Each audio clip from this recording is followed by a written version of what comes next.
Fala pessoal, sejam muito bem-vindos ao canal Quadros por Segundo. Feliz 2023 para você aí, muita paz, muita prosperidade na sua vida e também muitos bons filmes, que o cinema seja repleto de coisas maravilhosas em 2023. Hoje o vídeo é sobre os melhores filmes do ano passado, 2022. Esse ano eu resolvi fazer um pouco diferente. Não vai ser um top 10 dos melhores filmes, vai ser um top 25 dos melhores filmes. E por que 25, Thiago? 25 é um número que eu considero ideal, porque eu coloco todos os filmes que eu acho que são essenciais para você assistir, que vieram no ano passado, né? E é importante dizer também que essa lista contempla apenas os filmes que estrearam no Brasil em 2022. Então filmes como The Fabelmans, The Banshees of Inisherin, filmes que estrearam nessa temporada de premiações americana, não vão estar aqui nessa lista. Antes do vídeo eu quero pedir para você curtir esse vídeo aqui, se inscrever no canal, ativar o sininho assim você não perde nenhuma notificação. Comenta o vídeo também o que é que você achou das minhas escolhas como os melhores filmes do ano. E não esquece de compartilhar o vídeo para todos os seus amigos cinéfilos que eu sei que você tem aí. Sem mais delongas, pessoal,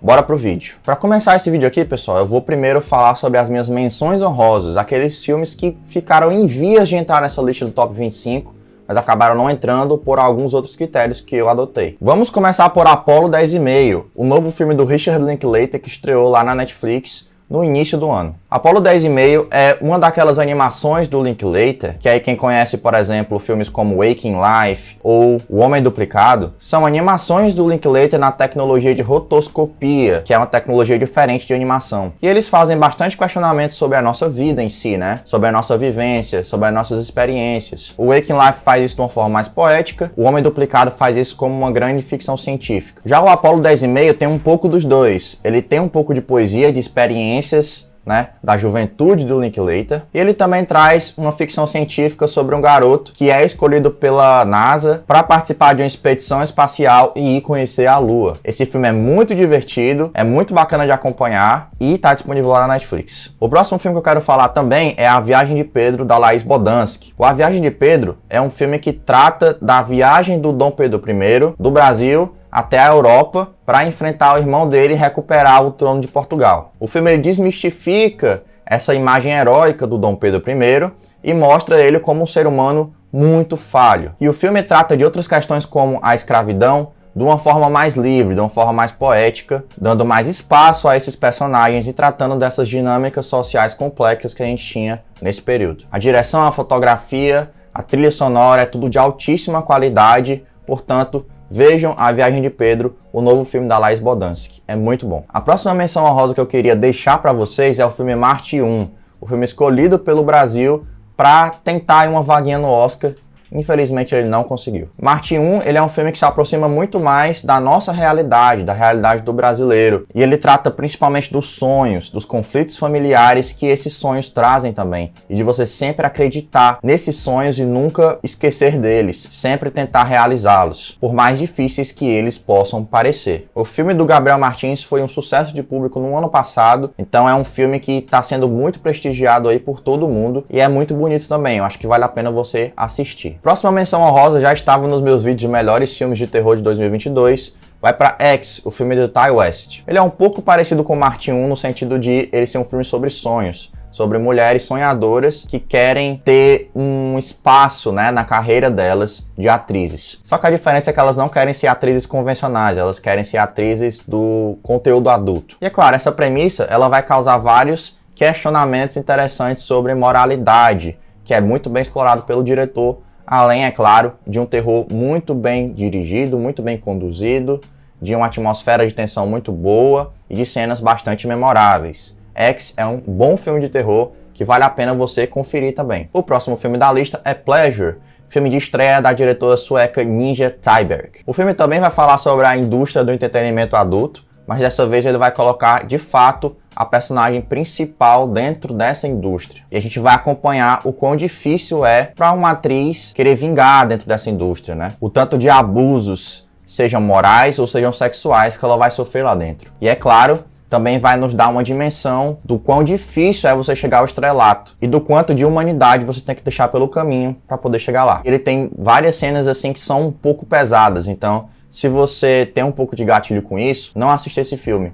Mas se não, acompanhe, ele é muito interessante, está disponível no MUBI. Para complementar esse slide aqui, a gente tem Red Rocket, que é o novo filme do Sean Baker. Curiosamente, nesse slide aqui, todos esses filmes têm a ver com a indústria de entretenimento adulto. Red Rocket também, tá? Só que aqui a gente vai ter menos implicações e menos conexões diretas. A gente tem aqui um ex-ator pornô que chega numa cidade pequena dos Estados Unidos, do Texas, e tenta reencontrar a sua ex-mulher. E nisso, a gente percebe que o cara é um baita do malandrão e começa a se envolver em várias questões bem questionáveis, né? Como, por exemplo, namorar com uma garota de 17 anos. O Red Rocket, ele tem aquela estética sujona dos filmes anteriores do Sean Baker, como Tangerine e Projeto Flórida. E ele tem todo aquele realismo, personagens sacanas e personagens babacas, assim como a gente vê na vida real, né? Como acontece muito. Então o filme ele tenta trazer uma leitura muito realista da sociedade. O Red Rocket está disponível no iTunes, então se você puder, assista também. Que ele é um filme bem interessante pra gente refletir um pouco sobre a nossa sociedade. A próxima menção honrosa vai para Madres Paralelas ou Mães Paralelas,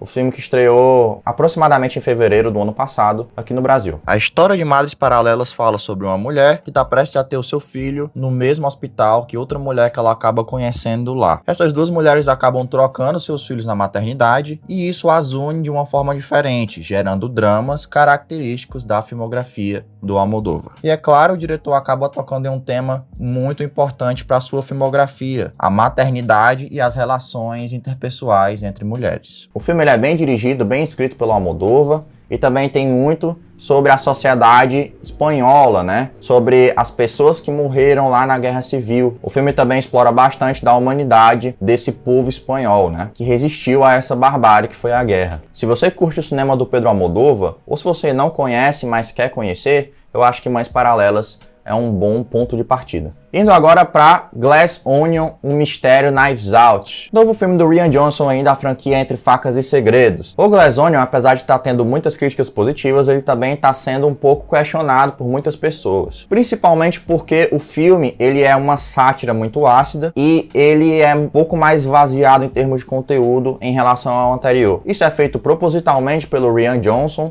justamente para fazer um meta-comentário aí sobre as sequências de grandes franquias de Hollywood. Ele é um diretor que gosta de subverter expectativas e ele de fato subverte as expectativas dos fãs do primeiro filme, trazendo um filme completamente novo, completamente pirado, com personagens divertidos e uma trama que realmente se surpreende por conta das viradas que ela dá, principalmente no segundo ato. O mistério, do meu modo de ver, segue muito divertido de acompanhar e de a gente decifrar, assim como o Daniel Craig é talvez um dos atores que mais se diverte em qualquer papel em 2022. Ele tá muito divertido aqui. Glass Onion vale a pena você ver, ele tá lá na Netflix. O último filme desse slide aqui é o Fresh, que eu também comentei lá no meu vídeo de melhores filmes de terror de 2022. É um filme que fala basicamente sobre uma relação entre um homem e uma mulher, e dentro dessa relação existem diversos tipos de abuso, né? A gente descobre que esse cara, que é pra ser uma metáfora do homem perfeito, ele acaba sendo um grande cuzão, né? E o filme ele leva essa metáfora, essa desconstrução do homem perfeito, a níveis de horror, a níveis de terror psicológico também. É um filme bastante interessante, muito bem dirigido pela Mimi Cave e muito bem atuado pela Daisy Edgar Jones e pelo Sebastian Stan também. Vale muito a pena você conferir. Ele está disponível no Star Plus. Nessa parte aqui eu vou tirar minha câmera rapidinho para vocês verem aí o post de Palm Springs, que é o próximo filme que eu vou comentar. Ele é uma comédia de 2020 que inacreditavelmente só chegou no Brasil em 2022, então ele ficou apto para entrar nessa lista. Palm Springs é um filme de um diretor bastante desconhecido chamado Max Barbachl e que tem no elenco alguns atores famosos como Andy Samberg, de Brooklyn Nine-Nine, e Kristen Milioti, de How I Met Your Mother. O filme é um daqueles filmes que falam muito sobre aqueles loopings temporais, né? Vocês devem lembrar de alguns filmes como A Morte Te Dá Parabéns, um filme mais famoso aí em que a menina morre e revive várias vezes e vive o mesmo dia inúmeras vezes. Ele é um filme que tem um pouco essa lógica. Mas ele leva essa lógica para ares mais românticos, né? Ele não fica só nesse romancezinho bobo, não. Ele parte para questionamentos interessantes sobre o modo que a gente vive e várias outras questões bem criativas dentro do roteiro dele. Além de ser um filme também muito engraçado, né? É um filme de comédia, então ele tem que ser engraçado. Eu acho que ele cumpre muito bem esse papel, né? Palm Springs está disponível lá no Star Plus e é um filme divertidíssimo. Realmente vale a pena. Se você nunca ouviu falar desse filme, vai lá e assiste, você vai se divertir. O penúltimo filme aqui dessa lista de menções honrosas é Avatar 2, tá? Mas Thiago, como assim tu não colocou Avatar 2 na lista principal? Calma, pessoal, calma, eu vou tentar explicar aqui rapidamente. O Avatar 2, ele é um filme melhor que o primeiro, ele é inacreditavelmente fantástico visualmente, tá? Ele é um filme que parece que tem a tecnologia do futuro, de tão foda que ele é. E a trama é bem mais divertida que a do primeiro filme. Tem personagens aqui que você realmente se conecta aqui. E a jornada é muito mais enriquecedora do ponto de vista mesmo de um arco de personagem bem realizado, de sequências de ação bem filmadas, de um universo muito mais interessante de se acompanhar do que o do primeiro filme. O Avatar acabou ficando de fora da lista, pessoal, porque pra mim ele tem alguns probleminhas de roteiro, né? O James Cameron, ele é excelente diretor, mas eu acho que como roteirista, ele consegue escrever roteiros razoavelmente bons, ele não consegue escrever roteiros extraordinários, digamos assim, né? Pra gente ter aquela experiência completa de um grande filme. Na minha opinião, o Avatar, ele sofre alguns probleminhas de lógica dentro do roteiro, e alguns personagens que são menos bem desenvolvidos do que outros. Então, não existe uma completude, assim, de que a gente fala, caralho, esse filme merece mesmo tá numa lista de top 10 porque ele é maravilhoso, ele é sensacional. Ele acaba caindo um pouco de qualidade por conta dessas pequenas falhas que ele tem. Em relação à lista, que são filmes que eu acho que são essenciais, Avatar fica um pouco abaixo. Então, ele acabou sendo um filme que eu acabei escolhendo pra deixar nas menções honrosas. Mas, de qualquer maneira, pessoal, isso não é algo 100% negativo, né? O Avatar é um grande filme e eu trouxe ele aqui justamente por isso. Senão nem teria trazido. Por último, mas não menos importante, o último filme da lista de recomendações aqui pra vocês, né, de menções honrosas, o filme Pig, dirigido pelo Michael Sarnowski. Esse filme aqui chegou, se eu não me engano, nos primeiros dias de janeiro lá, então muita gente pode ter se esquecido dele pra colocar numa lista. Eu lembrei dele nas últimas, aos 45 minutos do segundo tempo, e eu vou comentar só um pouquinho brevemente. Aqui o Nicolas Cage interpreta um personagem que é mais solitário. Ele vive dentro de uma floresta e o melhor companheiro dele é um porco. Esse porco que ele vai na floresta e ele caça trufas, digamos assim. Ele é como se fosse um localizador de trufas, que esse personagem vende para pessoas da cidade, né? E assim ele acaba sobrevivendo com essa atividade. Em um dado momento do filme, o porco é sequestrado por alguém e aí esse personagem fica pistola da vida, vai até a cidade descobrir quem foi que matou o porco. Se essa premissa não te vendeu o filme ainda, a gente tem o Nicolas Cage atrás de um porco. É importante que eu diga que o filme é bem dirigido, é importante que eu diga que o filme é bem escrito. O personagem do Nicolas Cage é muito bom, tá? Não é uma comédia, esse filme é um drama, e um drama muito bom, por incrível que pareça. A gente vai entrando dentro da vida desse personagem, conhecendo mais sobre ele e sobre as atividades anteriores dele, antes dele virar esse ermitão que a gente acompanha no início do filme. E tem um senso de descoberta muito bom. Além, é claro, da boa química que o Nicolas Cage tem com Alex Wolff, aquele ator, não sei se você se lembra, que tá lá em Hereditário, né? Pig é um filme muito bom, é um drama excelente que vale a pena você assistir. Ele tá lá no Telecine. Encerramos as menções honrosas. Agora vamos para, de fato, os melhores filmes de 2022, o Top 25. O 25º lugar é de The Batman. Um filme aí que tem inspirações no cinema noir, tem atuações excelentes, principalmente do Robert Pattinson, e traz uma história mais emocional pro Cavaleiro das Trevas, né? A gente vê aqui de novo aquele Batman que é um pouco mais detetive, né? Aquele Batman mais atormentado mentalmente também. E é claro, esse Batman, por ser de início de carreira, ele começa a se encontrar dentro do filme, encontrar de fato o porquê dele fazer o que ele faz. The Batman é o melhor filme de super-heróis de 2022, merece o 25º lugar dessa lista. 24º lugar pro polêmico, Tudo em Todo Lugar ao Mesmo Tempo. Mas, Thiago, polêmico? Todo mundo ama esse filme? Não necessariamente, tá, pessoal? Eu conheço algumas pessoas que não gostam desse filme aqui, e eu fui uma das pessoas que não amou esse filme aqui. Principalmente, pessoal, porque eu acho que esse filme é muito estufado de ideias, de elementos visuais. Tem uma hora que ele perde o controle e nos mostra tantas imagens diferentes que eu acabei saindo do cinema com dor de cabeça. E isso vai contra uma lógica que eu utilizo desde que eu me conheço por gente, tá? Quando o filme ele tenta te impactar muito, ele reduz o impacto. Isso aconteceu justamente comigo. Então, apesar de eu reconhecer que o filme ele tem qualidades, que ele é interessante, ele é bem dirigido, ele tem boas atuações, eu acho que por ele querer colocar muita coisa dentro de um pacote só, ele acaba reduzindo um pouco esse impacto em mim. Além do que o roteiro, eu acredito também que tenha algumas questões muito super expositivas lá. Mas de qualquer maneira, é um filme que merece estar em 24º lugar, porque é uma experiência bastante singular no cinema em geral. não é um filme que a gente vê o tempo inteiro saindo por aí. É um filme bastante corajoso, é um filme com bastante personalidade. Além de ser um filme muito arrojado para um orçamento pequeno, né? Um orçamento baixo, com tantos efeitos visuais e tantas questões interessantes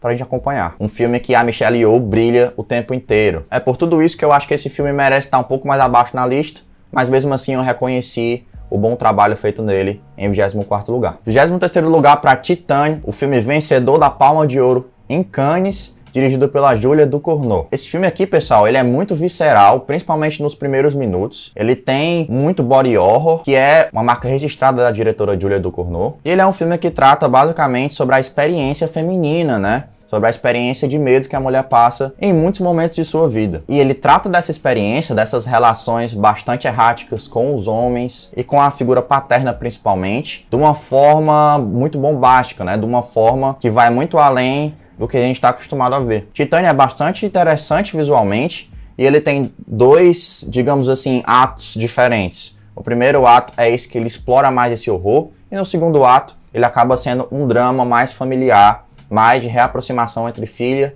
e pai. Então é bastante interessante a gente acompanhar tudo isso, né? Ele acaba ali do meio pro final, voltando a essa bizarrice do início do filme. Então ele é estruturado, é claro, para ser um filme também familiar, não só um filme de horror que trata também dessa questão feminina. Portanto, Titane, ele acaba sendo também um filme polêmico nesse sentido. Ele é muito divisivo, tem gente que adora esse filme, tem gente que odeia esse filme. Eu sou um dos que adora, é por isso que ele tá em 23º lugar dessa lista.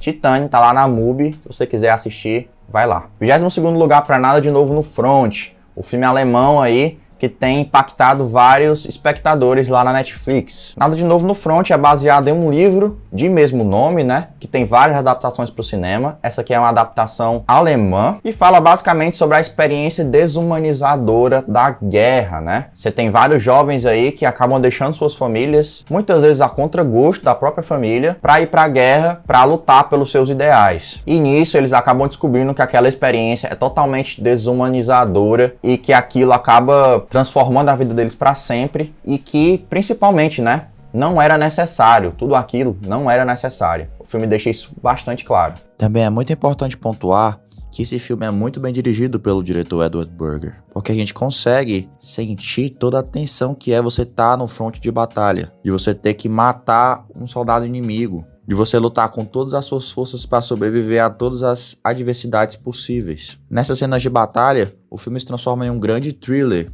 em um suspense que tira totalmente o seu fôlego. E esse é o principal chamariz de Nada de Novo no Front. Apesar de todas as questões políticas que o filme aborda, e também de todas as questões humanas e morais, é essencial para essa experiência funcionar que todo o contexto da ação seja muito bem retratado, que coloque você, o espectador, dentro daquele fronte de batalha, para você mesmo entender o que os soldados estão sentindo, para você mesmo experienciar toda aquela desumanização que o filme tenta trazer. E uma coisa que é bastante interessante em Nada de Novo no Front é o fato deles separarem os soldados que estão ali naquela experiência aterrorizante para eles e os burocratas, aqueles que estão decidindo o futuro desses soldados. Então você acaba entendendo a diferença entre esses dois postos, digamos assim, de guerra, né? E acaba entendendo que quem quer essa guerra são as pessoas que não lutam. As pessoas que lutam não querem a guerra. Nada de Novo no Front merece o 22º lugar nessa lista. 21º lugar para Cal, um filme que vai acompanhar uma vaquinha, digamos assim, no dia a dia dela. Esse documentário é interessante porque ele é o que a gente chama de cinema verdade, ou cinema vérité no termo francês. A câmera basicamente não tem qualquer ação além da ação observadora em si, da gente observar um fato, estudar aquele fato que vai acabar te dando alguma conclusão durante a progressão do filme. E é interessante a direção da Andrea Arnold porque aqui ela basicamente está fazendo um filme anti-exploração dos animais, né? Exploração dos animais realmente como comida mesmo. E ela filma essa vaquinha de uma perspectiva muito próxima a nós, como se ela fosse humana. A gente percebe toda essa tristeza que essa vaquinha passa durante a vida dela. Desde a separação dela com seus filhos, com seus bezerros, até o fato de programarem, por exemplo, uma visita sexual dela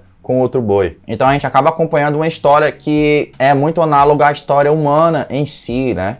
e a gente acaba criando muita afeição a essa personagem principal. Além de ser muito bem dirigido, é um documentário fabulosamente bem montado e é um filme assim totalmente diferente dos outros que eu tô falando aqui pra vocês. Quem gosta desse cinema um pouco mais, entre aspas, fantasioso, né, apesar de usar a realidade pra isso, vai gostar muito de Cal. Por ser esse filme que expõe essa falta de empatia do ser humano com esses animais, né? Por meio da câmera, por meio da linguagem e também por mostrar o quão hipócrita é o ser humano, né? Eu acho que Cal é um filme interessantíssimo pra gente tirar várias leituras e merece muito esse 21º lugar nessa lista. O 20º lugar vai para um filme que eu gostei muito, que chama Argentina, 1985. O filme é dirigido pelo Santiago Mitre e a trama gira em torno do julgamento das pessoas que foram responsáveis pela ditadura argentina. Mas esse julgamento, ele não foi em uma corte militar, ele foi em uma corte normal, digamos assim, uma corte civil. Daí entra o personagem do Ricardo Darín, que faz o promotor principal desse caso e que é responsável por reunir todas as provas para conseguir colocar na prisão esses ditadores. Argentina 1985, ele é um filme muito bem dirigido, muito bem montado, o ritmo dele é muito bom. Você assiste ele numa boa, assim, sem cansar. E o texto dele é muito legal porque ele não só gira em torno desse drama do povo argentino, né? Muitas pessoas acreditando na narrativa oficial dos ditadores, mas também muitas pessoas lutando contra essa ação ditatorial e toda essa propaganda pró-ditadura que era feita naquele período. E você acaba vendo com muita pungência, com muita força, o quão horríveis foram esses atos, né? Eles não são mostrados em tela, mas eles são ouvidos pelas vítimas, por quem sofreu esses abusos da ditadura. Portanto, Argentina 1985 é um filme de tribunal, um filme muito bonito, que vale muito a pena você assistir, ele tá lá no Prime Video, tá? Chegando agora na segunda metade da lista, vamos falar sobre Paloma. O filme é dirigido pelo brasileiro Marcelo Gomes, né? O pernambucano Marcelo Gomes, melhor dizendo. O filme acompanha a protagonista Paloma, interpretada pela Kika Sena, que é de fato uma mulher trans. E aqui a gente vê o desejo dela de se casar na igreja, com o padre, com véu e grinalda e tudo mais, né? Aquele casamento tradicional. E é claro que o filme ele não vai ficar só nesse sonho, né? Ficar só nessa questão sonhadora. Ele também vai mostrar os desafios e as dificuldades que essa personagem passa no interior do sertão para conseguir concluir esse sonho dela, para conseguir tornar realidade esse sonho dela. E também a consequência disso para a vida dela após esse ato. Paloma é um filme super bem produzido, bem dirigido como de costume pelo Marcelo Gomes. Um filme que tem um roteiro super redondinho também, se acompanhar, e que tem muita força dramática. É um filme que ele preza muito por essa questão humana, né, que a gente está observando ali, essa questão do preconceito, essa questão dessa personagem não conseguir o que ela quer, que é algo simples, ela apenas quer casar numa capela. E a gente vê todos os desdobramentos dramáticos disso de uma forma muito forte. É um filme muito, muito bom. Se você está interessado em assistir, Paloma está disponível lá no Globoplay. Em 18º lugar, temos Turning Red, o filme da Pixar, né, que acabou estreando no Disney+. Turning Red, pessoal, é o primeiro filme dirigido por uma mulher asiática lá no estúdio, né, lá na Pixar. E é um filme que trata muito das experiências femininas, né? Ele fala ali sobre uma garota que tá virando pré-adolescente ali, que tá lidando ali com questões sobre os garotinhos, enfim, sobre as coisas que ela gosta, em oposição à família tradicional dela, né, que tem tradições muito fortes que vêm lá de países asiáticos. O filme utiliza essa transformação da personagem, um grande urso vermelho, como uma metáfora realmente para essas questões da adolescência, né? Do quão difícil é você ser adolescente, você ter vários hormônios ali no seu corpo, você sentir agora atração por garotos ou garotas, enfim, e o quão assustador e aterrorizante isso é, essa experiência é de uma forma geral. Mas é claro que o filme também trata muito sobre aceitação, né? Sobre você aceitar isso e você seguir em frente também. Além de ter momentos super emocionantes da personagem principal com a sua família, principalmente com a sua mãe. E é preciso que se diga também que o filme traz referências lá dos anos 2000, como as boy bands, que tem uma boy band super engraçada, com uma música super boa, inclusive, também, dessa boy band. Portanto, Turning Red, ele é não só um filme muito bonito de assistir, né, um filme muito divertido, como ele também é um filme lindo, super cinematográfico, um filme realmente assim que você olha para cada parte gráfica do filme e fica impressionado. É um filme que merecia ter ido pro cinema e acabou não indo, foi pro Disney+.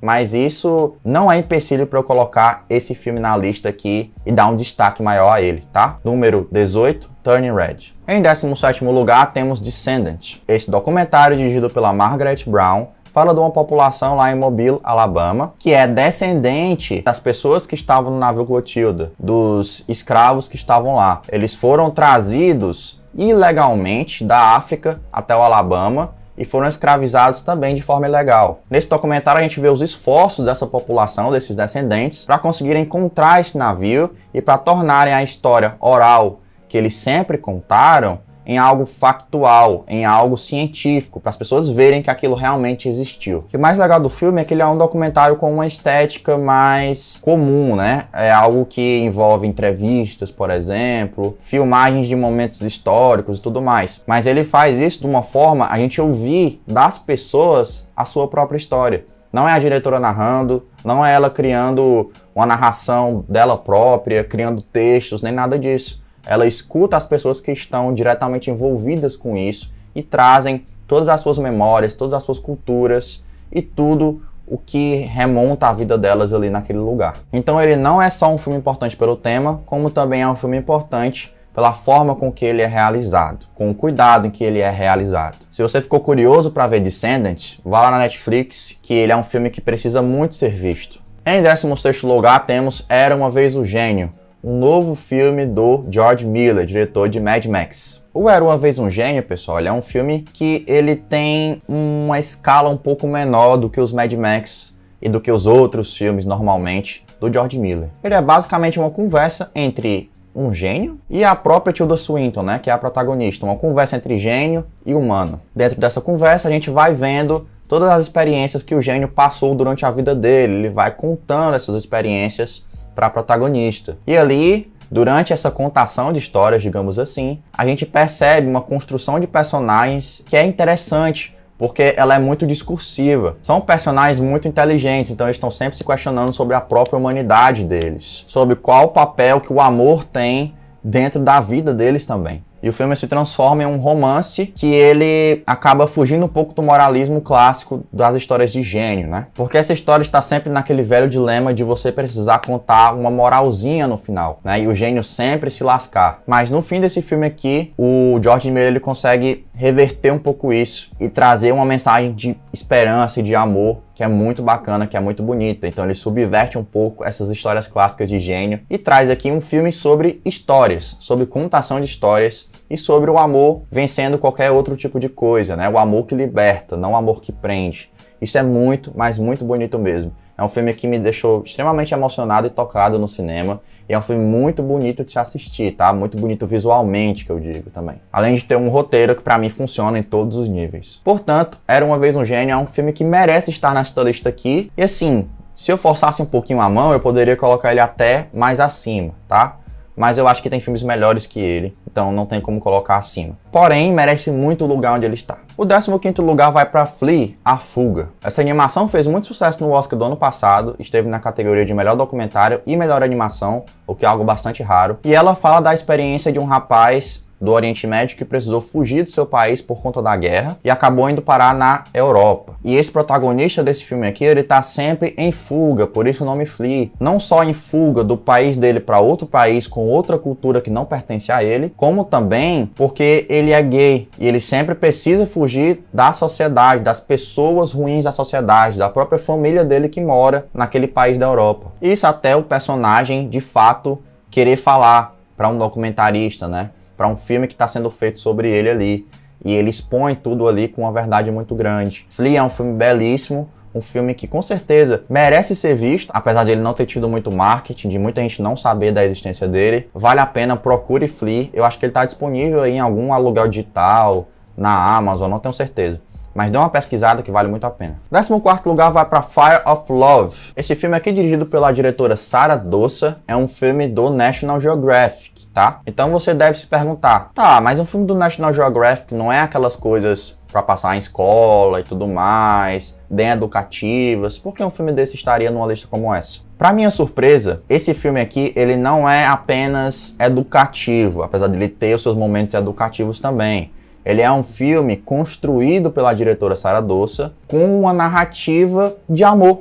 é um filme sobre o amor. Mas o que é mais interessante é que é um filme sobre o amor, mas também sobre dois vulcanologistas que amam ver vulcões de erupção. Então o filme aborda a questão do amor juntamente à questão do amor que eles têm, que os vulcanologistas têm, pelas erupções. Em muitos momentos, o filme ele aborda um tom meio existencialista também, com imagens de arquivo dos dois, né, do Maurice e da Katia Kraft, falando que sem esses vulcões, sem esses acontecimentos naturais, a vida deles não teria sentido e que eles precisam um do outro para fazer com que essas lacunas se preencham, para que eles se sintam verdadeiramente felizes. Além dessa questão temática do filme, dessa questão narrativa que é bem interessante, que também utiliza, por exemplo, muitas animações, o que é muito legal, as imagens de arquivo do casal Kraft são impressionantes.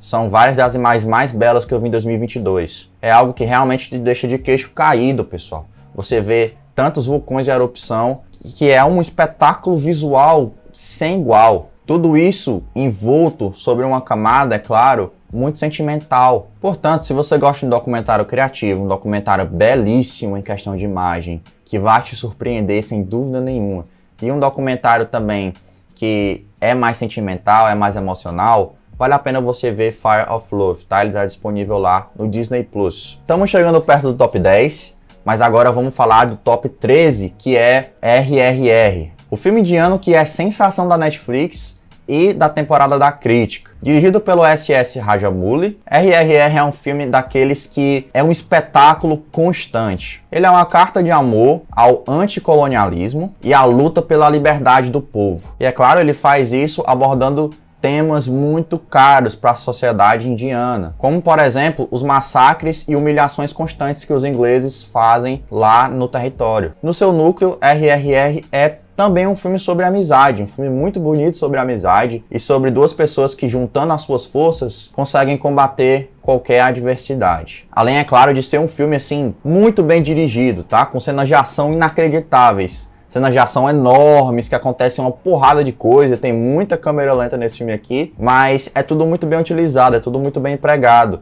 É um filme que não tem vergonha, por exemplo, de ter efeitos visuais mais baratos, efeitos visuais que a gente olha assim que não se convence tão bem, mas que é utilizado com tanto orgulho pelo diretor, com tanta vontade de tornar isso aqui um filme significativo para as pessoas, que é muito difícil da gente se incomodar com isso. E é importante que se diga também que RRR tem uma das melhores sequências de dança do cinema recente. É simplesmente extraordinária essa sequência, com a música Natu Natu, que tomara que ganhe o Oscar, tá? Eu tô torcendo muito por isso. É por tudo isso que esse épico indiano de 3 horas vale muito a pena a sua atenção, vale muito a pena que você assista ele lá na Netflix, tá? Merece muito o 13º lugar dessa lista. 12º lugar, Pra Sempre em Frente, ou Come On, Come On, o filme do Mike Mills, estrelado pelo Joaquin Phoenix. Esse filme aqui é um filme muito bonito, porque ele é semi-documental, em que você vê uma equipe de documentaristas filmando crianças, né, falando sobre as suas experiências do futuro, o que elas acham que vai ser o futuro. Uma pequena correção, tá, pessoal? Documentaristas não, pessoas que trabalham na rádio, mas que têm um trabalho bem análogo ao documentarista. E é interessante você ouvir da boca dessas crianças o que elas acham que vai ser o futuro, né? O quão a mente jovem ela é diferente da mente adulta. E isso se conecta muito bem à trama principal do filme,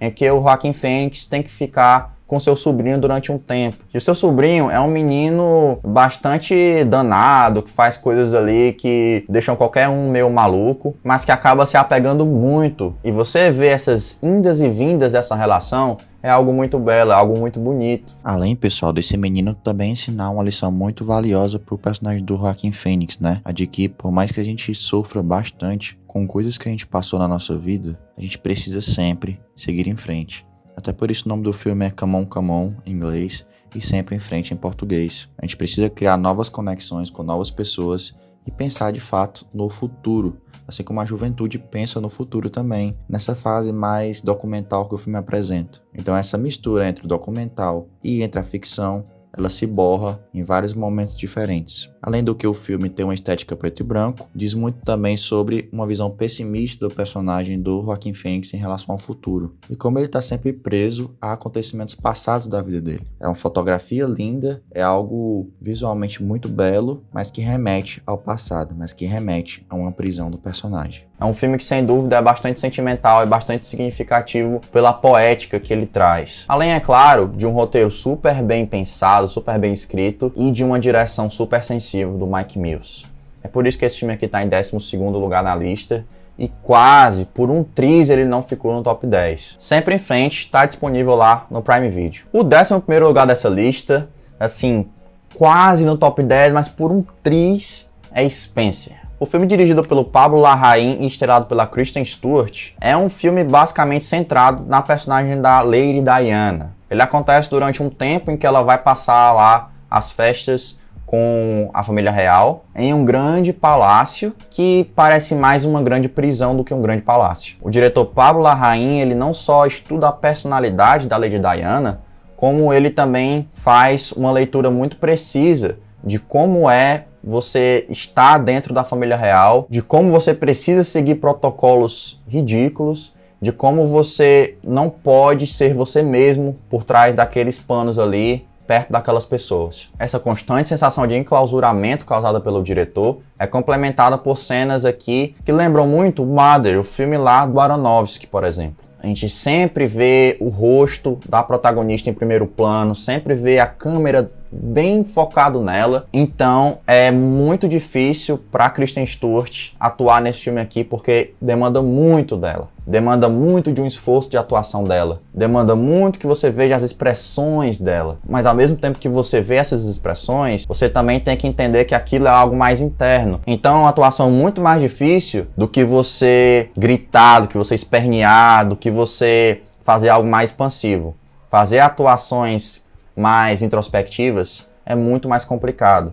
E é por isso que eu acho que a Kristen Stewart deveria ter ganhado o Oscar nesse ano, no lugar da Jessica Chastain, que foi a vencedora. Além da Kristen Stewart, todo o elenco está muito bem, o trabalho técnico é extraordinário, a direção do Pablo Larraín é excelente e causa sensações muito fortes, e a trilha musical do Jonny Greenwood é sensacional, porque ela mistura um jazz ali mais aconchegante, até o momento em que chega no meio do filme, que a personagem da Diana, ela chega nessa mansão, e tudo começa a ficar mais experimental e mais estranho, mais esquisito de ouvir, e incomoda muito mais. É o tipo de trilha contemporânea que o Jonny Greenwood adora fazer, e ela é muito bem empregada aqui. Spencer é um filme excelente, que merece a sua atenção. Merece muito o 11º lugar na lista e quase ele entrou no top 10. O que entrou no top 10 foi Top Gun Maverick na 10ª posição.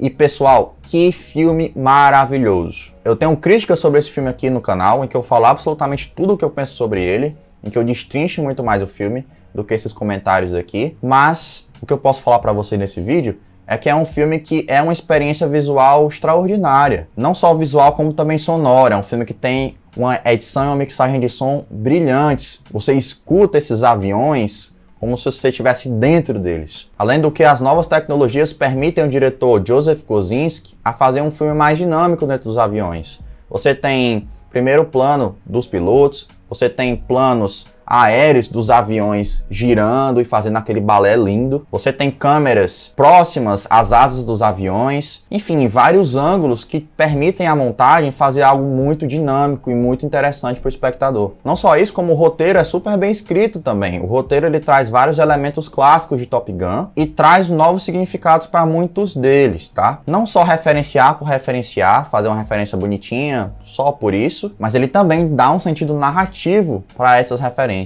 o que torna tudo muito melhor. Sem falar do elenco também. O elenco desse filme é muito bom. O Tom Cruise, óbvio, ele tá sempre bem, mas aqui a gente tem também o Glenn Powell, aqui a gente tem também o Miles Teller, o Val Kilmer de volta. Então é um elenco que faz jus à franquia Top Gun, o primeiro filme. E é claro, não dá para não falar da fotografia maravilhosa, aconchegante, que lembra os anos 80 como poucas fotografias, que remetem ao primeiro filme com tanta admiração e tanta paixão, que é impossível você não se derreter completo por Top Gun Maverick. Um grande filme de ação que vale muito a pena você assistir. Nono lugar para Nope, eu tenho talvez o maior vídeo aqui do canal, 1h30, falando explicadamente sobre cada detalhe do filme. E como eu falei lá no vídeo dos melhores terrores de 2022, o filme Nope, ele é uma experiência muito diferente das experiências que vocês estão acostumados a ter no cinema. Então ele é um filme mais simbólico, ele é um filme que precisa da sua participação como espectador para poder fazer as conexões necessárias para a trama ter uma efetividade interessante. Não é só um filme cheio de camadas, como é um filme bastante assustador. Quando é necessário que o terror venha para essa trama, que ele vá se aproximando cada vez mais, a gente sente isso com um peso muito forte,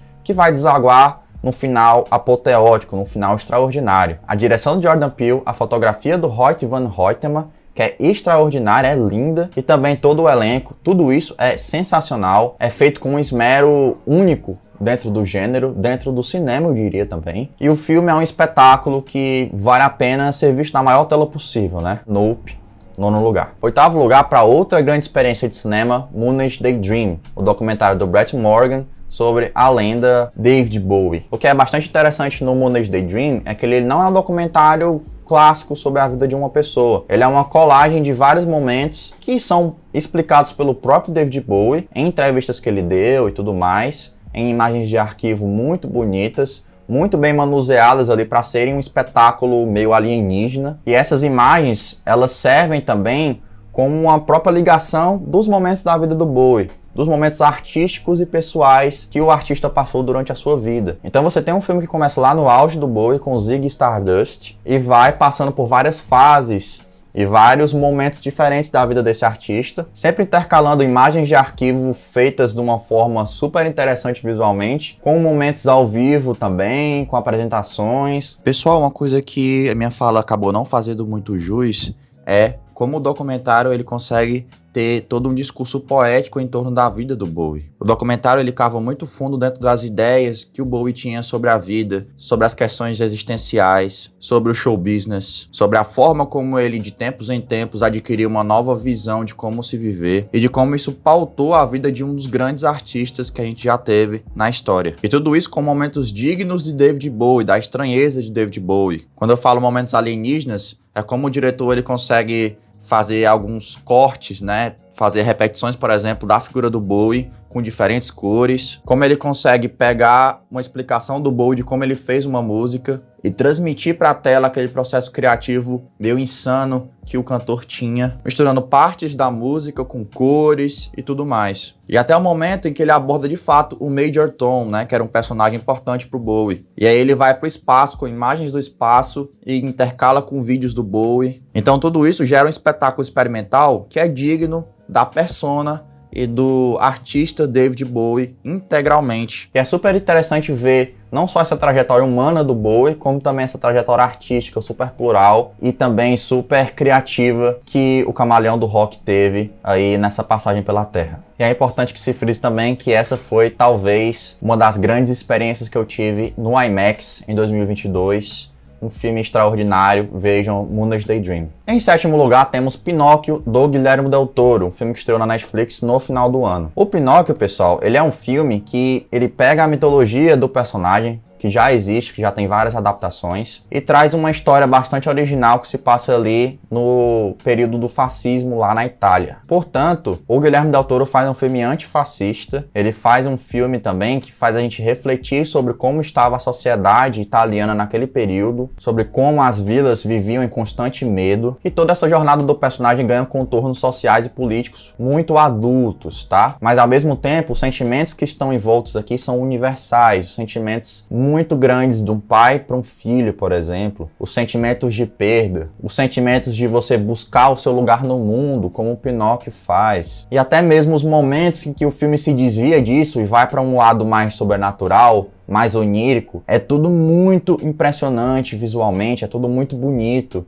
é tudo muito bem tratado, com muito esmero pelo Del Toro, em uma animação que remete muito aos tempos antigos, aos tempos clássicos do cinema. Apesar de ser um filme com temas adultos, ele também pode ser muito bem aproveitado pelas crianças. Não só pelo caráter educativo que ele tem, e também pelos sentimentos universais, como eu citei no vídeo, mas também pela forma como o Del Toro trata de todos esses temas e todas essas problemáticas. Ele utiliza, por exemplo, canções produzidas pelo compositor Alexandre Desplat dentro da narrativa como uma forma de ajudar a contar a história e ajudar a contar os sentimentos que o Pinóquio está tendo naquele momento, de forma bastante orgânica, inclusive, sem ser intrusivo, sem parecer forçado na narrativa. Além disso, alguns temas adultos vêm embalados por essa questão lúdica infantil, como, por exemplo, a guerra, né? A participação dos jovens na guerra. Aqui o Del Toro, por exemplo, utiliza uma partida de paintball inofensiva, mas com um caráter muito grave, com um caráter de crítica social. Então não há nada realmente pesado aqui para uma criança em termos de conteúdo,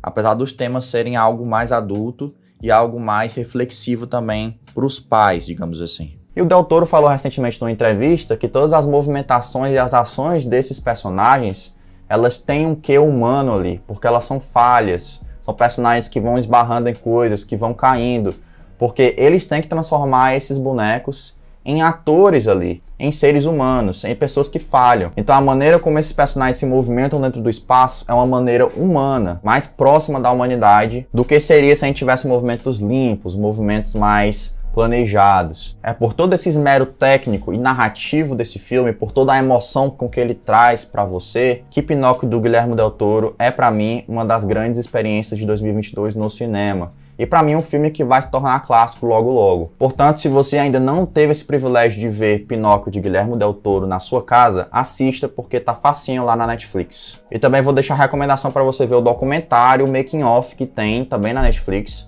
para você entender todo o processo de produção. Vale muito a pena. Isso aqui é amor puro pelo cinema. O sexto lugar dessa lista vai para Pequena Mamãe, o filme da diretora Celine Sciamma, que é um filme posterior à grande obra-prima dela, que é O Retrato de uma Mulher em Chamas. Esse filme aqui da Sciamma, ele é um filme menor, digamos assim. Ele é um filme que é mais introspectivo, é um filme que se passa em poucos cenários e é um filme inclusive curto também. Esse filme conta a história da protagonista, que é uma menininha, que enquanto ela está na sua casa, no interior do país onde ela vive, ela encontra no bosque uma outra menina. E essa menina é a sua mãe quando era pequena. A partir daí o filme entra em uma jornada de amizade, uma história de amizade em que você tem ali, de fato, uma criança entendendo os sentimentos que a sua mãe tem por ela atualmente por meio do passado. Então ele tem um pouco dessa questão lúdica aí de ser, entre aspas, uma viagem no tempo, uma viagem ao passado dos seus pais, para você entender por que eles agem da forma que eles agem atualmente. Apesar de ser um filme pequeno, é um filme que tem emoções muito grandes, ele é um filme que tem uma construção super bonita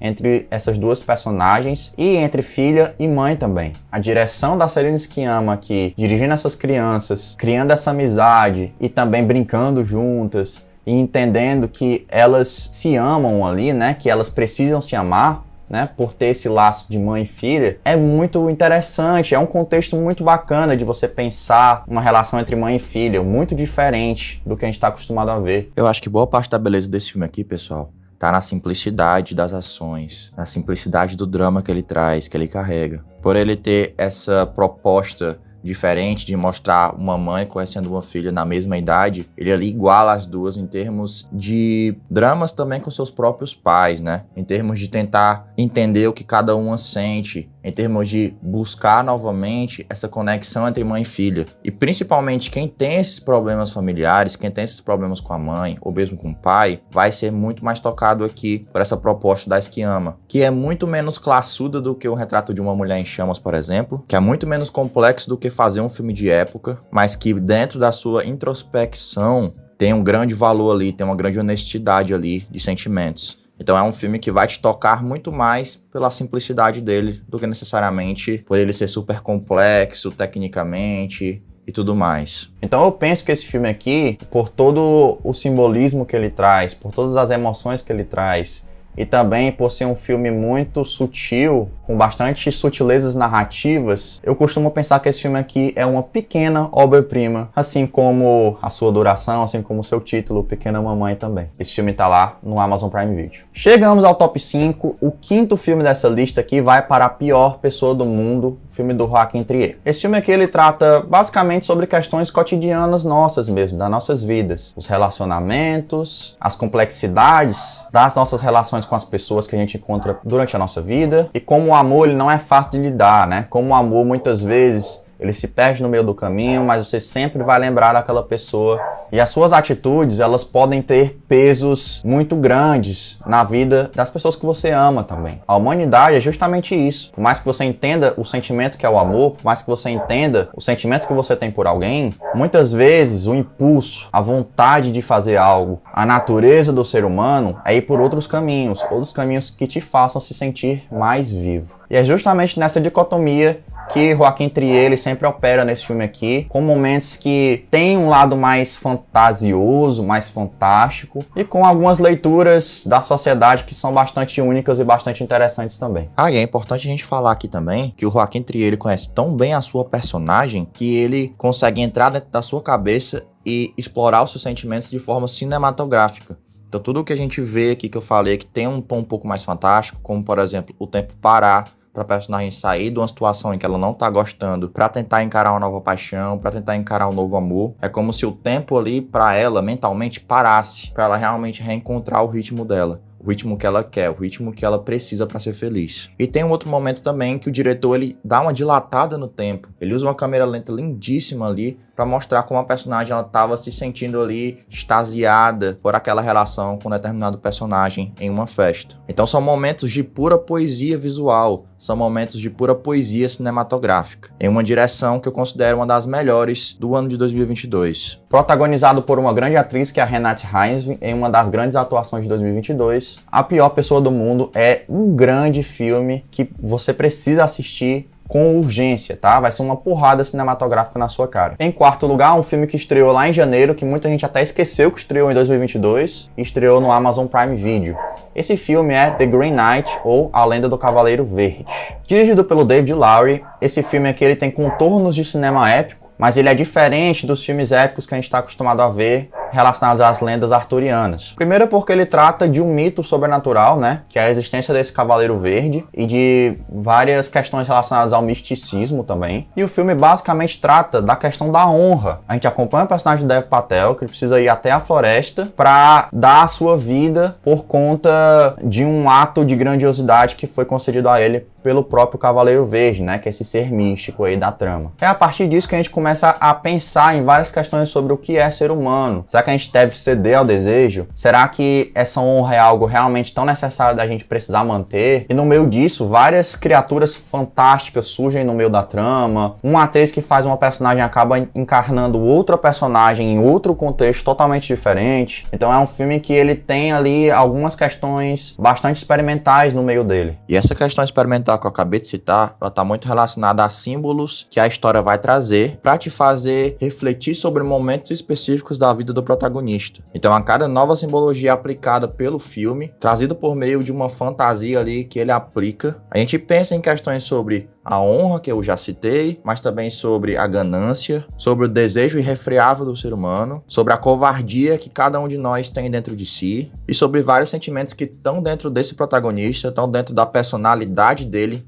enquanto ser humano, mas que pode ser aplicável à nossa sociedade de uma maneira geral. Então, assim como o Nope, o The Green Knight, ele não pode ser visto de forma literal, ele tem que ser assistido sempre com você raciocinando sobre as coisas que você está assistindo ali naquele momento específico. Porque esse filme nada mais é, em seu núcleo, do que uma grande reflexão sobre a humanidade. E isso é bem importante. É claro, né? Dentro de uma embalagem de grande épico arturiano. E que trabalho de efeitos visuais e também de trilha sonora, tá? A trilha sonora desse filme aqui, ó, extraordinária, sensacional. Muito bem dirigido pelo David Lowery e super bem atuado pelo Dev Patel, no que eu acredito ser a sua melhor encarnação no cinema, o seu melhor papel no cinema, e com várias passagens muito brutais, impactantes. A Lenda do Cavaleiro Verde é para mim um dos melhores filmes de 2022, um dos filmes mais bem dirigidos e um dos filmes mais especiais que o ano trouxe pra gente. Merece o 4º lugar na lista, sem dúvida nenhuma. A Lenda do Cavaleiro Verde está disponível no Prime Video, se você quiser assistir. Vamos lá pro meu top 3, pessoal. Foi praticamente impossível escolher esses 3 filmes e ordená-los em uma ordem que faça sentido pra mim, tá? Mas eu acabei conseguindo e vocês vão entender por que foi tão difícil. O 3º lugar da lista vai pro Licorice Pizza, o filme do Paul Thomas Anderson que estreou esse ano aqui no Brasil. Esse filme, pessoal, é absolutamente delicioso de assistir, porque a gente acompanha os esforços de um garoto tentando conquistar uma garota e todo esse vai e vem do relacionamento entre eles. Poderia ser um filme coming of age chato?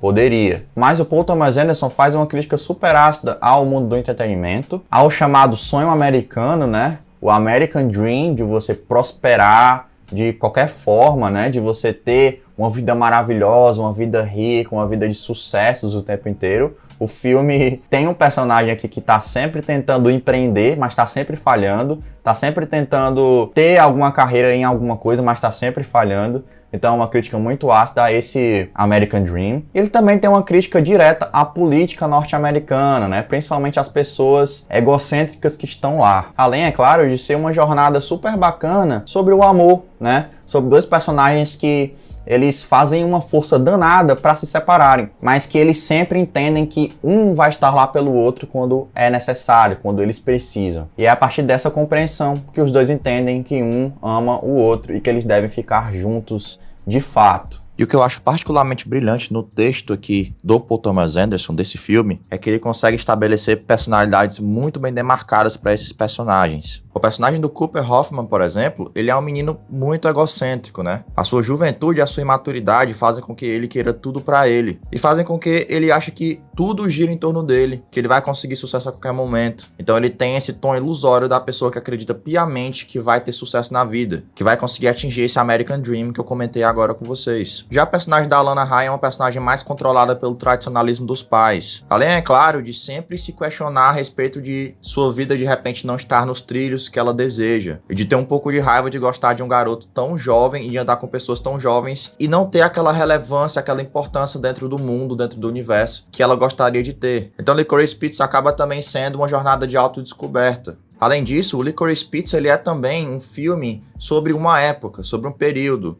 sobre lembranças, sobre o tempo. E a forma como Paul Thomas Anderson estrutura essa história aqui, não necessariamente aquela história que a gente acompanha de forma linear. A gente muitas vezes pula muitos anos e muitos meses entre um acontecimento e outro da narrativa. Mas o Paul Thomas Anderson ele faz isso justamente por conta do recorte do tempo, das memórias. Ele não quer contar uma história tradicional aqui. Ele quer te mostrar, entre aspas, os melhores momentos dessa história. E todos os momentos que, de fato, o Paul Thomas Anderson deixa na narrativa dão essa sensação de uma construção lenta e gradual desses personagens. E de que, de fato, a vida deles é pautada pelos erros que eles cometem. E a cada erro, a cada questão negativa que eles acabam cometendo na vida deles, eles se reencontram, eles encontram um ao outro e reencontram o amor nesse processo. E no fim das contas é assim que é a vida, né, pessoal? A gente erra, acerta, erra de novo, acerta de novo e assim ela se sucede. E como o tempo ele tem essa relevância na trama, é interessante como o Paul Thomas Anderson nunca deixa claro quantos anos os personagens realmente têm. O Cooper Hoffman parece um personagem mais velho, apesar dele dizer que tem 15 anos. A personagem da Alana Haim parece uma personagem mais jovem, apesar dela dizer que tem 28 anos, sei lá. Então dentro desse filme aqui, dos filmes do Paul Thomas Anderson de forma geral, a relação entre as pessoas, a relação entre os personagens, ela nunca é simples o suficiente. Ela sempre tem graus de complexidade. Ela sempre é construída nos mínimos detalhes. E é isso que torna os textos desse diretor e também a direção desse diretor coisas tão preciosas para os cinéfilos, né? Esse filme, além da direção excelente do Paul Thomas Anderson e de uma montagem que torna o ritmo super gostoso de acompanhar, tem também a atuação da Alana Haim, que é extraordinária, e do Cooper Hoffman. Os dois têm uma química muito bacana. Além de personagens secundários, como o Bradley Cooper, por exemplo, e o Sean Penn, né? Os atores aí envolvidos em personagens que são caricaturas muito óbvias de políticos e seres ali do entretenimento lá de Los Angeles. Inclusive, a trilha musical desse filme é extraordinária também. Tem muitas músicas que ajudam a dar esse tom engraçado, divertido que a narrativa precisa. E pontua muitos momentos dramáticos de forma muito efetiva também. É por tudo isso que Licorice Pizza é um dos filmes mais charmosos de 2022. E é um filme assim que eu poderia colocar ele facilmente na primeira colocação em outros anos, tá? Mas a gente tem dois filmes aqui que superam ele um pouquinho. A gente vai comentar sobre eles agora. O segundo lugar dessa lista vai para Drive My Car, o filme do Ryusuke Hamaguchi. Na trama de Drive My Car, a gente vai ter um ator, né, e dramaturgo que está ali envolvido com uma peça de teatro em que as falas da peça de teatro falam muito sobre a própria vida dele. Esse ator acaba perdendo o amor da vida dele, mas antes disso acontecer, essa esposa desse personagem acaba gravando várias das falas para ele responder, como se fosse ali uma espécie de treinamento para ele lembrar das falas da peça em que ele atua. Logo depois da morte dessa personagem, esse ator ele é convidado a participar de um festival de teatro em que ele vai produzir uma peça, e é justamente essa peça que conta muito da vida dele. E ele começa a treinar dentro do carro ali, com a sua fitinha, junto com a esposa, como se ele estivesse conversando com a esposa coisas que ele nunca conversou na vida real. Então esse filme aqui, ele é basicamente sobre autodescoberta e também sobre comunicação, sobre como você precisa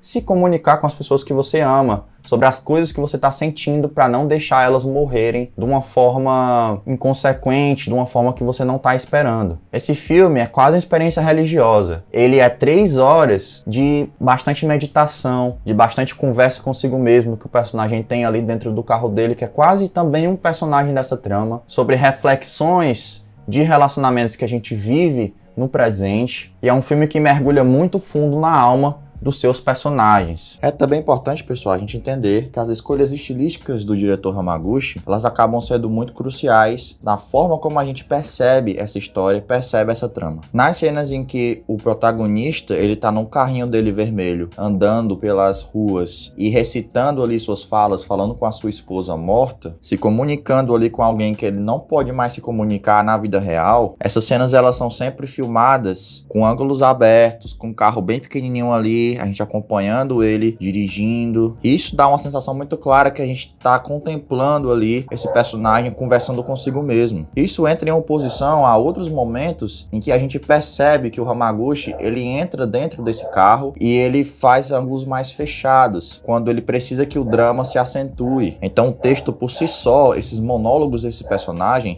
acabam sendo de grande serventia para a construção dele. E as aproximações e afastamentos feitos pelo diretor em sua câmera são essenciais para a gente ter essa dimensão tanto contemplativa quanto de transformação que o personagem vai sofrendo. Não só isso, mas o Hamaguchi também gosta muito de deixar a câmera parada nos personagens, nos atores. E aí ele vai precisar muito da qualidade da atuação desses atores para trazer o nível dramático necessário que ele pede, né? Muitas vezes o filme é feito de silêncios, mas tem vezes que esses silêncios se rompem em monólogos cheios de dor, cheio de drama, cheio dos sentimentos mais internos que esses personagens têm a trazer à tona. E isso acaba fazendo de Drive My Car um filme introspectivo, mas que quando precisa explodir, ele explode com grande impacto no espectador. Além disso, em alguns momentos o Hamaguchi também mexe ali com luz e sombras para trazer uns sombreados ali a determinados personagens que não interagem tão bem quanto deveriam ali dentro dos seus relacionamentos. Além, é claro, de brincar um pouco com elementos como espelho, né? Para mostrar que vários personagens ali ligam apenas para eles próprios, não se importando em se comunicar uns com os outros para resolver os seus problemas de uma vez por todas. Mas é claro que apesar dessas intervenções estilísticas diferentes em determinados momentos desse filme aqui, normalmente o Hamaguchi ele prefere algo mais natural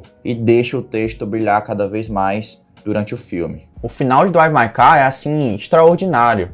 Uma das coisas mais bonitas que eu já vi no cinema recente até. Não vou dizer só de 2022. É um momento super significativo ali para aquele personagem. E, infelizmente o diretor Hamaguchi ele acaba cortando esse final, que seria perfeito.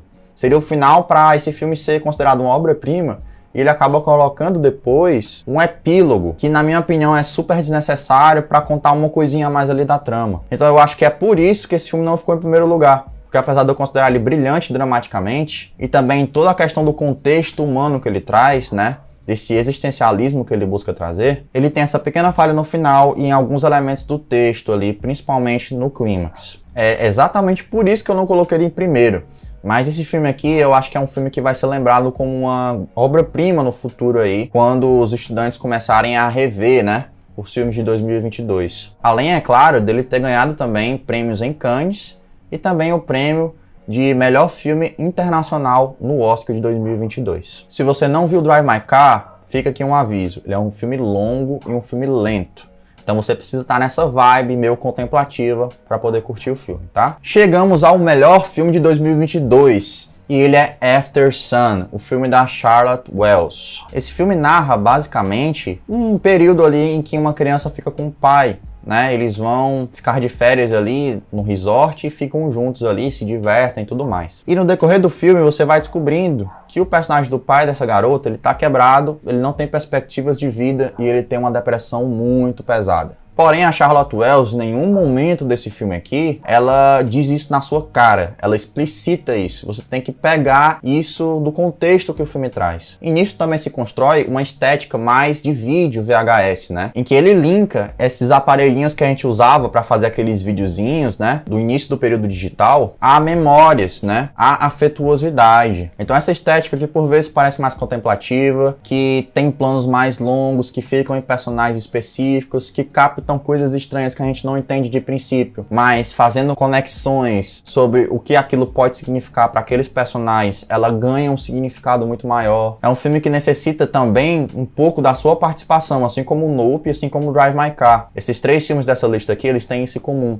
Eles precisam muito que você interprete os sinais que o filme te traz, que o filme te dá. Se você assistir ele com bastante atenção, você vai ver que ele tem muitos detalhes colocados explicitamente para te conectar a esses 2 personagens e te fazer sentir que essa é uma viagem muito relevante, até para você mesmo repensar em coisas da sua vida, que você viveu com seu pai, que você viveu com a sua mãe, memórias que você tem que você quer resgatar também. Assim que eu terminei esse filme, ele me bateu tanto essa vontade que, enfim, eu tive que dar uma conferida em algumas fotos também que eu tinha com a minha mãe, com os meus familiares, e principalmente do meu pai, que eu me recordo muito dele, de todas as vivências que eu tive com ele. Então é um filme que ele bateu tão forte em mim nesse sentido, que eu me lembrei das minhas próprias vivências também. After Sun, ele é super bem dirigido e super bem escrito também, né? Esse é o primeiro filme da Charlotte Wells, primeiro longa-metragem da Charlotte Wells, que é uma diretora do Reino Unido, então a gente vai ouvir falar muito mais dela. E claro, fica aqui também a menção para Paul Mescal e para Frank Corio, os 2 atores aqui que estão extraordinários, estupendos nos seus papéis e que conseguem criar essa conexão tão íntima e tão forte desses 2 personagens conosco, o espectador. E eu simplesmente adoro como a Charlotte Wells, ela constrói uma dicotomia interessante entre esses 2 personagens, entre o pai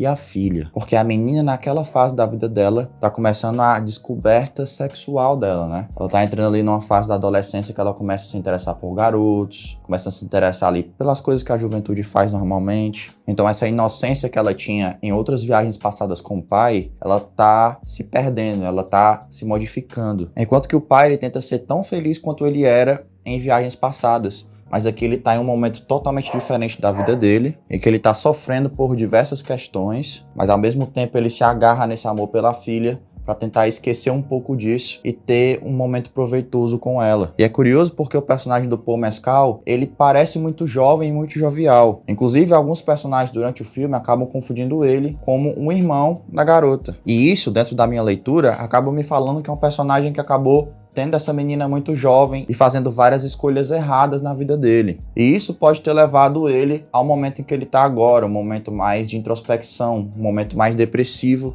da vida dele. Então é interessante esse contraponto entre essa menina que está se descobrindo agora e de um rapaz que foi um pai muito cedo, que se descobriu provavelmente também muito cedo e que pode ter chegado ali em um ponto crítico da vida dele, né? Essas diferenças, elas começam a surgir cada vez mais enquanto o filme progride. E a gente tem momentos dramaticamente interessantes entre esses 2 personagens. Mas aquele amor entre pai e filha que a gente viu lá no início, aqueles momentos engraçados e muito comoventes entre os 2, eles continuam e permeiam o filme inteiro. E o filme também sugere um provável motivo pelo qual essa personagem, essa garota, né, ela tá tentando relembrar essas questões que teve com o pai. E essa é uma das principais questões que eu gosto muito do filme, em termos narrativos. A Charlotte Wells, ela nunca te fala com clareza o que cada coisa significa. Ela faz você pensar por meio das suas próprias experiências e por meio do seu próprio raciocínio, o que cada elemento que ela coloca em tela pode significar para esses personagens, né? E provavelmente para ela também, já que é um filme que é semi-autobiográfico. É um filme que ele transcende a ficção. É um filme que provavelmente custa muito à diretora. E ao mesmo tempo também capta muito sobre a essência de cada um de nós. Com momentos absolutamente apoteóticos, como a cena que tem Under Pressure do Queen e do David Bowie. After Sun é um filme extremamente memorável e o que eu acho que também vai se transformar em uma grande obra-prima no futuro. O filme ele tá disponível nos cinemas, caso você queira ver, e vai estrear em breve lá no MUBI. Então é isso, pessoal. Vocês gostaram dessa lista aqui? Comenta o que é que vocês acharam desse top 10, se vocês concordam, se vocês discordam, se vocês colocariam filmes diferentes. Por favor, vamos conversar, tá? E o que vocês acharam da ideia de ser um top 25? Por favor, comente aqui e vamos conversar sobre isso. Por favor, também curte esse vídeo aqui, compartilhe em todas as suas redes sociais e não deixe de se inscrever no canal e ativar o sininho para não perder nenhuma notificação. O meu nome é Thiago Araújo, feliz 2023 para você, um forte abraço e até a próxima. Tchau, tchau, pessoal.